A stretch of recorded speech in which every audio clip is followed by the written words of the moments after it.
Madame la ministre, nous allons entamer la discussion générale avec Monsieur Stéphane Saint-André pour le groupe radical, républicain, démocrate et progressiste. Vous avez 10 minutes, monsieur le député.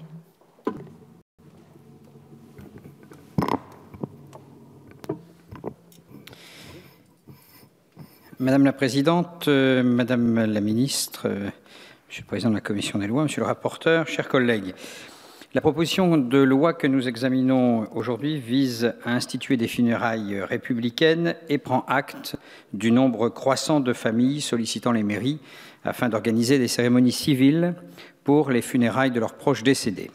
En effet, les citoyens ne se réclamant d'aucune religion peuvent souhaiter organiser une cérémonie afin de rassembler leurs familles et amis pour apporter réconfort, apaisement aux proches du défunt.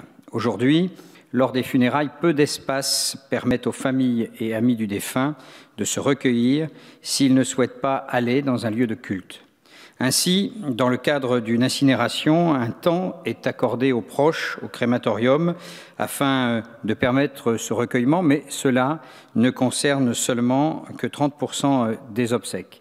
Et en revanche, si quelques cimetières, notamment les plus récents, mettent à la disposition des familles une salle, la majorité des cimetières ne disposent pas de tels espaces. Vous le savez, les radicaux de gauche que je représente aujourd'hui sont fermement attachés au principe de laïcité et à la liberté de conscience et de pratique cultuelle de chacun. En tant que fervent défenseur du principe de séparation de l'Église et de l'État consacré par la loi du 9 décembre 1905, vous comprendrez que nous sommes tout à fait favorables à cette proposition de loi.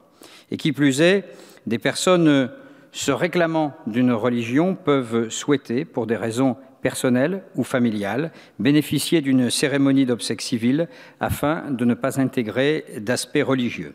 Il apparaissait donc nécessaire de renforcer l'importance et le temps à accorder au rassemblement des proches du défunt, rôle jusqu'alors dévolu au seul personnel des pompes funèbres. Ainsi, ce texte vise à prendre en compte cette demande légitime des citoyens en intégrant un article au Code général des collectivités territoriales prévoyant la mise à disposition gratuite par dérogation au principe de non-gratuité des utilisations privatives du domaine public d'une salle municipale adaptée ou adaptable lorsque la commune dispose d'une telle salle. À l'initiative du rapporteur, le texte a précisé que la mise à disposition de cette salle ne s'appliquerait qu'aux seules familles des ayants droit à une sépulture dans le cimetière de la commune. Enfin, l'article prévoit qu'à la demande de la famille, un représentant de la commune ayant la qualité d'officier d'état civil, c'est-à-dire le maire, un adjoint ou un membre du conseil municipal bénéficiant d'une délégation par arrêté, puisse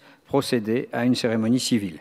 La commission des lois a justement adopté des amendements faisant de l'organisation par l'officier d'état civil d'une cérémonie civile de funérailles une faculté pour celui-ci et non une obligation. Ainsi, et parce que ce texte est une avancée pour le droit de l'ensemble des citoyens de bénéficier de funérailles civiles et d'une cérémonie de recueillement, le groupe radical, républicain, démocrate et progressiste votera ce texte. Merci, monsieur le député.